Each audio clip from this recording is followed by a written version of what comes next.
San Juan Regional Medical Center is your community hospital, committed to making life better for the communities we are privileged to serve. In fact, better is our mission, improving lives through personalized health and care.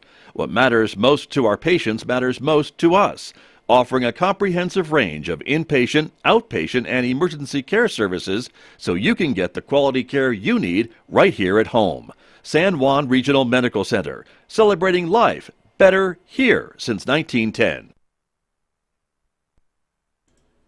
KSJE is supported by the Farmington Museum. What if you could jump into the world of wild kratts and swing through the trees like a monkey, or hunt like a dragonfish? Now you can.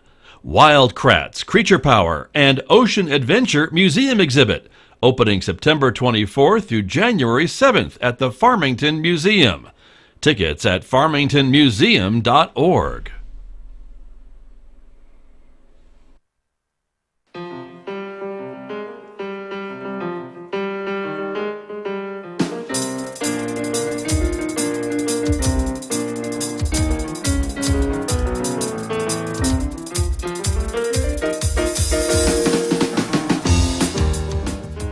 "11 minutes past 8 o'clock. It is Tuesday morning, October the 25th, 2022.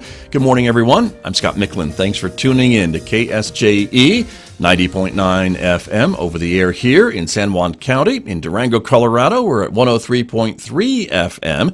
And if you're anywhere else on the planet, you can always listen to us from our website at ksje.com or ask your smart speaker to play KSJE. And guess what? It will do it for you. So welcome aboard, everyone. Glad that you are with us. We welcome also our viewers who are watching this visual radio program. KSJE is a community-supported visual radio station, so the video of this program is streaming out live this morning to the KSJE Facebook page, our YouTube channel, and our Twitter account. So we're glad that you are all with us this morning. Good morning to everybody. Coming up in the next few moments, my guest this morning from the Bloomfield School District will be talking about federal programs for Bloomfield schools and how they are helping with the education of Bloomfield students. That's coming up in the next few moments right here on KSJE. Then later on this morning, we'll be checking in with Amber Francisco over at the Farmington Regional Animal Shelter. We do that every Tuesday at 8:50 a.m. Our Adopt a Pet Tuesday segment. Amber will be introducing us to some of the pets available for adoption this week, including Kane, the handsome dog you see on the screen. We'll learn more about him coming up today at 8:50 a.m. on KSJE. Next hour, of course, it is Roving with the Arts, our long-running classical music program with Mick Hess. Mick is featuring music this morning from Igor Stravinsky. You'll hear that next hour after the news at 9:06 on KSJE.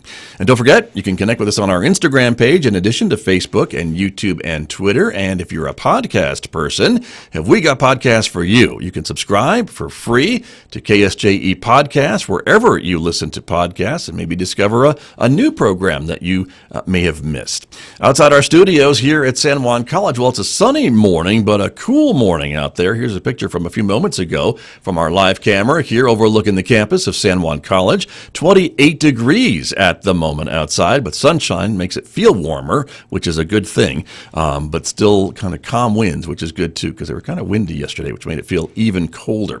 Our forecast for today calls for a mostly sunny day today and a warmer day too, 55 for a high in Farmington. Clear overnight, the low down to 33 tonight. Tomorrow, partly sunny, 59 degrees for a high on Wednesday, 37 Wednesday night, 50 on Thursday, 54 on Friday, and maybe sunshine and 57 degrees on Saturday. But those lows, look at that, below freezing in some days, like down to 24 on Thursday night. So it's going to be certainly a chilly one for the next several nights. Well, let me introduce my guest who is here with me this morning, as I mentioned, from the Bloomfield School District, the Director of Federal Programs for Bloomfield Schools. Patricia Marquez is here. Good morning. Welcome back to KSJE. Hi, good morning, Scott. Thank you for having me. You bet. Thank you for coming in. It's good to have you here and to visit with you about all the work that you do with Bloomfield schools and federal programs. And we were talking before we came on the air this morning that the number of federal programs has gone up since you have been at Bloomfield Schools, right? You've been applying for more and more federal grants, I guess. Right. We started off with 6 federal grants when I started, and now we are at 13. With the help of the federal government and COVID, we received 3 additional grants. So it's been supporting us very well in our district. We have gotten increases with our Johnson O'Malley funding.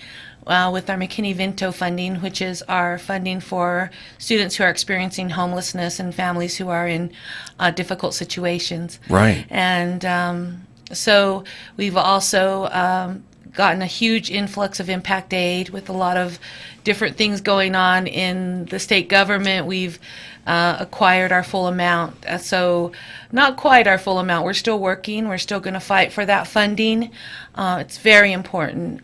Bloomfield has, been such a wonderful place. I grew up there. I'm a graduate from there, and so it's a big investment for me to make sure that we are supporting our kids.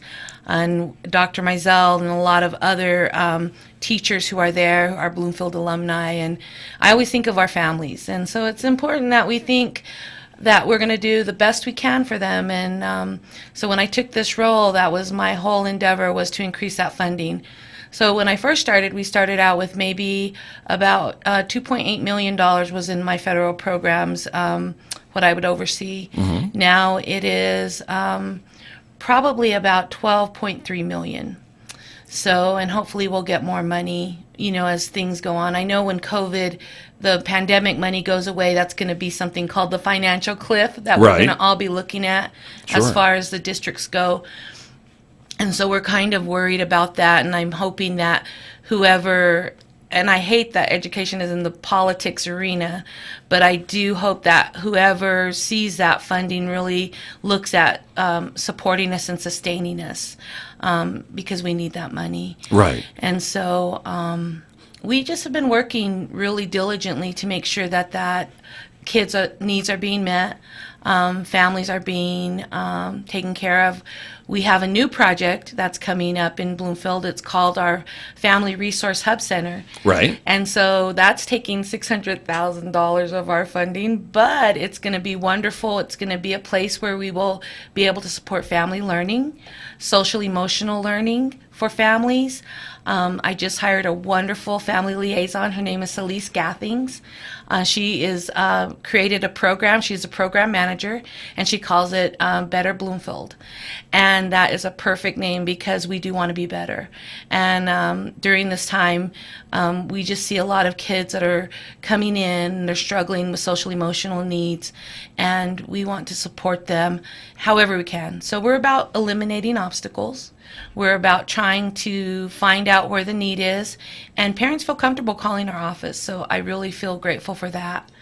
Good. That's good to know. Yeah. And I think it's good for parents to be able to reach out Yes. and make a phone call and talk to a person when they have a concern about their child's education or want to know what else is maybe available to help their child maybe understand some of these concepts in their class or what have you. Right. And so many wonderful improvements. Tutoring is available. Teachers are kind of spread thin, but we're hoping the tutoring begins to kick up during the winter months and the spring months. That's a big thing to close the learning gap. We have a lot of children in our county who have been struggling, and so we want to support them. And I know that Farmington and Aztec and Central Consolidated, we're all working as a team. I work with all those federal program people and those directors, and they are wonderful people. And we really try to work collaboratively to make sure that we're kind of on the same page and have the same kind of goals to support the kids. So that's really important. And you mentioned a bunch of stuff that I want to pick up on and ask you about too, because I think it's important to kind of understand kind of what we're talking about. This new center, I want to touch back on that a little bit, about this new center for families in Bloomfield, and to offer maybe just some more, I don't know how you would describe it, maybe intensive help, like one-on-one help for these individuals, these families that are coming in, maybe with a student who's struggling. Is that the idea? So it's a resource center for families. What we noticed during COVID is we had a lot of families who didn't have the technology ability to maybe sign up for TANF or food stamps or tribal clothing, or and they were kind of lost in the protocols and the processes that were there. Okay. And so what we are doing is we're building a place where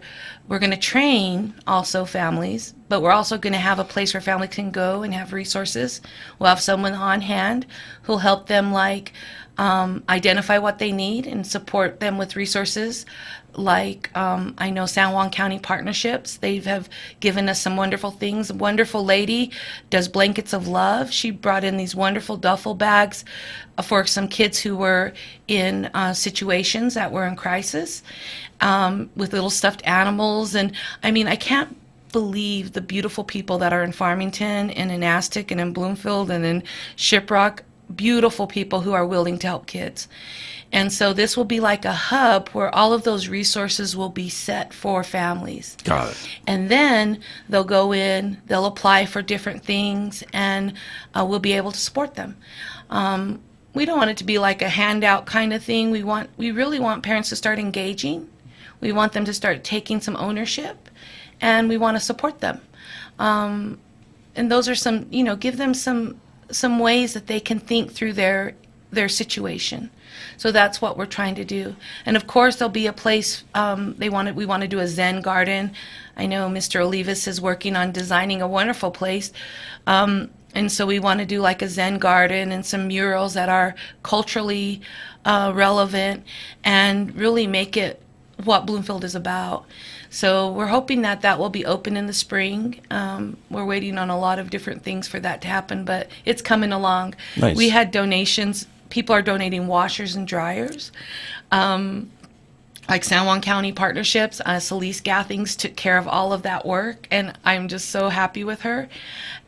We have just been inundated with help and support. That Nice. is not just federal funding, Right. but it is community, and that's where it's a wonderful thing to see. Right. Yeah. And needed in the community, right? Or you wouldn't be doing this. Obviously, Right.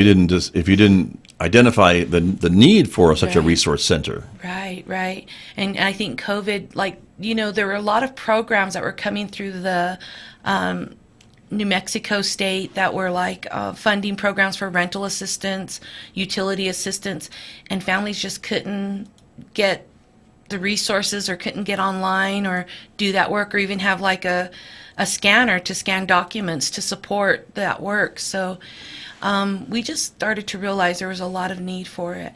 And if all else, once it starts getting on its feet, then it will be a place where we can train families and parents and help them support their children and maybe even help children, begin the process of being independent, supporting themselves, help high school kids with different avenues. So we're just looking at, we're being very flexible with it Right. at that point. But And you mentioned that you're hoping this will be open in the spring. And work is Yes. underway right now to put all these things together from these Yes. different Yes. entities who are donating and the other programs that you were able to spend some money with and things like that. yes. So we're very excited about that work. So, Very, very good. Yeah.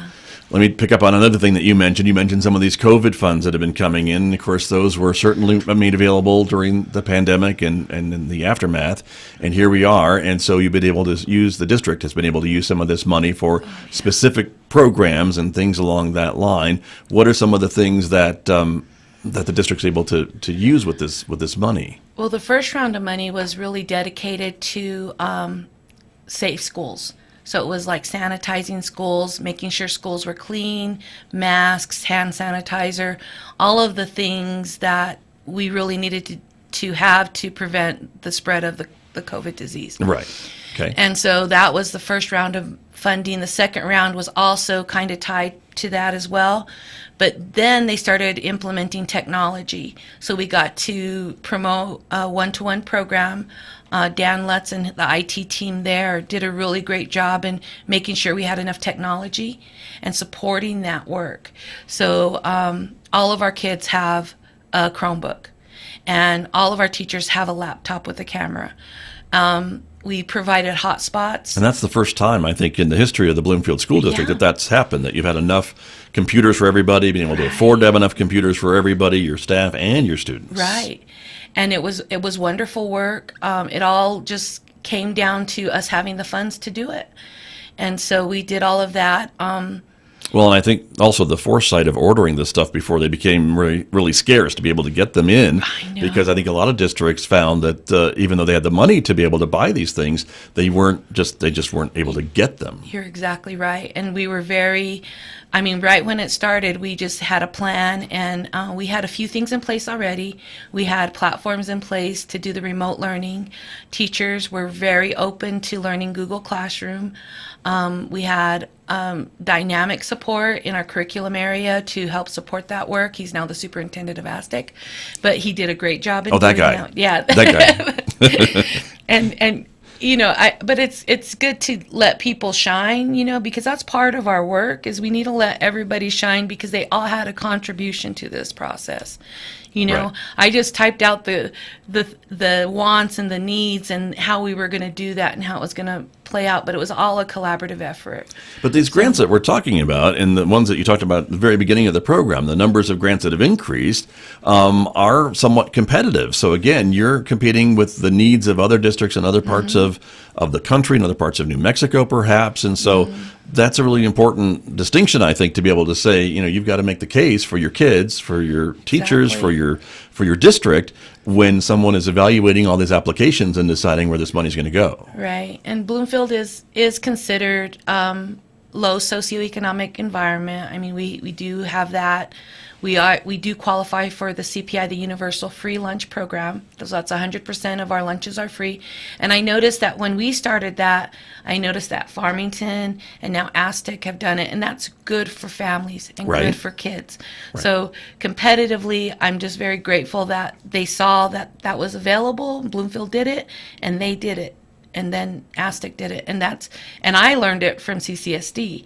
So when I was a principal there, and so those are things that you learn and you bring back, and you want all children to be fed, and those kinds of things are really crucial. But Bloomfield, we're not like the ghetto school. I'm going to get that out of the way, but we are school district. We are definitely top notch, and we have the capability and the promise for all of our kids to succeed. We have some wonderful kids who come out of Bloomfield who are doctors, who are going to be doctors. Right. We have amazing students, and we celebrate them all the time as much as we can. And the families there are, they've been there for many years, many generations, and I applaud them. I love going to our football games because you see families that have been playing football for 4 and 5 generations for Bloomfield, and it's beautiful and it's wonderful. And of course, I'm a Bobcat through and through. A lot of pride, a lot of Bobcat pride in Bloomfield, that's for sure. Yeah. And you brought up football, so we have to talk about the football game. Congratulations to the Bloomfield Bobcats. They had a big rivalry game. This past weekend, I think it was, right, with Aztec. And so the final score is not pretty, but certainly reason to be proud in Bloomfield. We're very proud of our team and our coaches. Mike Kovacs is an alumni. Rodney Chestnut went to school with them. I'm very proud of their efforts. I have a nephew, Jesse Seitzinger, I got to mention him, but wonderful team. They're all wonderful. I can't really pinpoint any wonderful player, but they're all working together to get these wins, right? Yes, I know, like Drew Perez, Ryan Sharp. I mean, these names are just wonderful kids that are just working, and they're team leaders, and that's what I love about the coaches we have, is they are developing wonderful camaraderie with the kids. And when you do that, you're doing an awesome job. And I'm proud of everything. Of course, I was cheering. My daughter is in the band. She does the band. She's a band assistant, and Julie Marcus and Amos Brown, they do a wonderful job. And so we just had the best time watching that win. And I just love celebrating all the kids, because if we don't celebrate them, what's this for, really, right.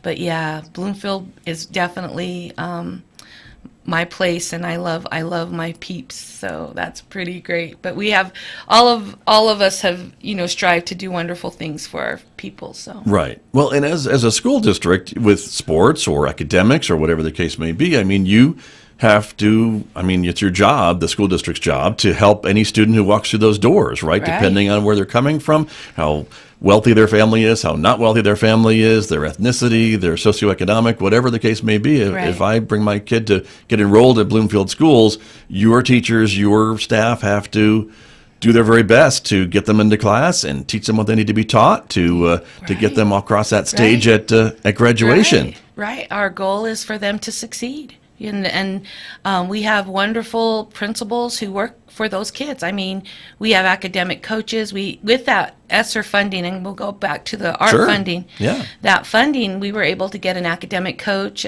We got a principal out of retirement. He came back, Mr. Lopez, and I'm really excited for his work he's going to be doing for our district. This was some of the money from the COVID funding that came out, right? It's the last art funding was more educational, closing the gap. Okay. And so that funding, so ESSER 1 and 2 were more about health, safety, protocol, process, and technology. And then ARP is more about closing the learning gap, making sure the kids are coming back into the classroom and, working with programs. And so we've done some work with hiring people to do that work. EAs, the educational assistants, those EAs, right? Educational assistants. Harley's doing the academic coaching, and then we've hired a behavioral specialist to support us, and then just some different facets of special education needs that need to happen. So we really tried to look at that money, separate it out in the right categories, because it's subcategorical. Right. So we have to look at ELL students. We have to look at bilingual students, our Native American students, our special ed students, and we have to kind of make it all work together. Right. But you're so right that when they walk in our door, we really try to keep an equitable eye, make sure that we're just looking at the whole child and not just where they come from or who they are. So, and I believe that most of the teachers that in the county do that. They really try, and I'm really proud of our teachers who've come back and are working and trying to get back to a normalcy. Right. And I think that's concerning to a lot of parents is, how is my kid doing after the pandemic and maybe having, being at home and things along that line. And we're seeing maybe a little bit of some gaps in learning and things along that line, especially maybe in the younger kids who weren't able to socialize, in those important younger years. And so you mentioned with some of the resource center, part of that is maybe the socialization and helping to maybe get those younger kids maybe more socialized with their peers and things along that line. Am I on the right track here? Is that what we're talking about, right? Yes, you're exactly right. And I think, it's just going to take time. I think people want everything done in a year, but this is, we lost 2 years of learning. It's going to take 4 years to get everything back to normal. And I hope in the future when they do think of these types of shutdowns of schools and stuff, they really have plans in place. I think we do now. I think all of the districts did a great job in supporting that work. Right. So. And I imagine there's a lot of folks, a lot of administrators and a lot of folks in education that are looking at, how each state responded to the pandemic and each school district and what were the results. Obviously, we hope we never have to do it again. Right. But God forbid if we do, I imagine things will be done a little bit differently perhaps the next time. Oh, definitely. And I think it brought a lot of important information to us that we didn't have before. And, my only hope is parents be patient. They work with us. I hope that this taught us to work together better. And I hope that when reestablishing PACs, those are parent advisory committees. It's part of a Title I because we get Title I funding. Mm-hmm. When they start developing those parent advisory committees, that it's really collaborative and there's some really good work. So I encourage all parents to try to sign up for that and just take one night out of your month to really get to know your schools and your principals and all of the teachers that help support your kids. It's really important. Sometimes we get a bad rap about different things. Parents don't really realize all of the stress that teachers are under, and it's difficult, and administrators. And so, just if they take a moment to say, okay, let me kind of understand, it'll make everything so much better in our systems, because our first priority is kids. I wouldn't have been a teacher for 13 years or a principal for 5 years, and then, I do miss the classroom. I do miss being a principal, and those are things I'll always miss. But doing this work has really showed me a different way I can make a difference. But Right. I still miss those babies, so. Right. I imagine that's part of the drive that a lot of teachers have, I think, is Yeah. being in that classroom. Certainly the pay has gotten better, Yeah. but there's still, I think, something about teaching that it's a calling, I think, for a lot of folks who want to change lives for these kids Right. that they see in their classrooms, as you did for the years that you were in the classroom. Oh, and I'm grateful for the time I had with those children and the kids that I got to be around. They're amazing. And I'm very, I'm just going to be thinking positive that, we're going to move forward in a positive way, and that everything's going to just we're going to manifest some really unbelievable students who do some great, great work. So that's what we're hoping for. Right. Well, and again, I think that's the whole idea behind school and college, is to kind of be able to figure out, help a child figure out what's their passion, what's their interest, what do they want to get involved with. Are they really good at math? Are they really good at history? Are they really good at science? And see what then sparks that kind of passion in them for a career, and gets them to maybe seek out some more. Are they really good on the football field? Whatever the case may be. I know, it's so exciting. It's exciting. We're in a pretty important time, and it's of course we're worried about our kids. We're worried about the gap, and we're worried about the loss of learning that has occurred. But we have to think positive. We need to be optimistic. We need to keep working for the better of everybody. And everybody is just, I can't tell you that it's going to be perfect, but I do hope. My hope is that we look at kids for what they have to bring to the table, and we nurture it, and we make them better, and we try to do our best to do that work. So, Right. but And you talked a lot about these grants that are coming in, the grants that you have applied for and fought for and gotten for your district, for your kids, for your teachers, and things along that line. Some of the other monies that are coming in from some of the other legal settlements that have happened in our state that are helping districts like Bloomfield, like Central Consolidated, like Aztec to a certain degree. And so these things all can be helpful, but there's more than just maybe throwing money at the problem, right? You've got to have the good teachers. You've got to have the parents involved in their kids' education. I mean, it really does take a village, for lack of a better term, to help these children learn and get through those 13 years. Exactly. And you just nailed it. I mean, we can throw money at everything, but if we don't have the buy-in, we don't have the support. We have money slated for tutoring, and we are hoping that money gets utilized to help support the kids after school, and augment teacher salaries as well. So we're hoping for that work, and I'm hoping that we really begin to just start working collaboratively with all of the federal funding resources that we have, and developing some good plans for that to happen. But I think my excitement now is coming out of it, seeing all of the wonderful things, especially like with our sports programs in the whole county, seeing kids wanting to get out, wanting that camaraderie with their peers, and hopefully we can make a huge difference. It's gonna be a while, but I think we can do it. I'm real excited. I'm hoping for the best. Right. Well, and I think, we all are, and we all missed what we couldn't do for a time safely. And now that we're able to gather again and watch a football game or listen to a concert or go to a play and see some of these things that we couldn't do for a while just because of what we didn't know about the virus and this pandemic, I think folks are really appreciating those things a little bit more now that we're able to gather once again. Let's start celebrating these kiddos again. That's my hope, is that they start doing more music programs, more plays, more artistic things, celebrate their artwork, what they bring to the table is amazing, and I'm impressed with many kids that I come in contact with, because they just have a wonderful way of looking at things, Right. So we just got to keep working. It's a work. That's true. That's very true. That's very true. Well, Patricia Marquez, it's always great to have you here. Your passion for education is obvious who anyone who talks to you, I think. So thank you for sharing that with us this morning. I appreciate it. Thank you, Scott. You're wonderful. Appreciate it. Thank you. Glad to have you here. Come back again. Thank you. You're welcome. That's Patricia Marquez. She is the Director of Federal Programs for Bloomfield Schools. My guest this morning right here on KSJE.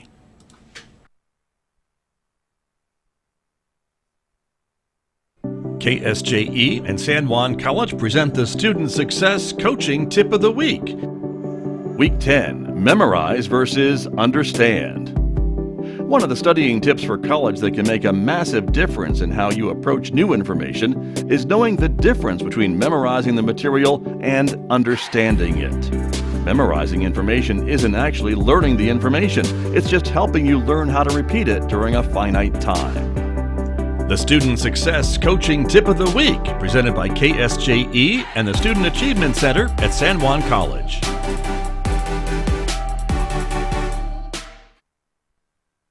KSJE is supported by the Farmington Civic Center, bringing a full slate of entertainment to Farmington and San Juan County. Sweeney Todd, the Demon Barber of Fleet Street, October 20th through the 30th. The Farmington Civic Center, 200 West Arrington in downtown Farmington. Find out more online at fmtn.org/shows or at 505-599-1148. Sorting fact from fiction when it comes to voting technology. From American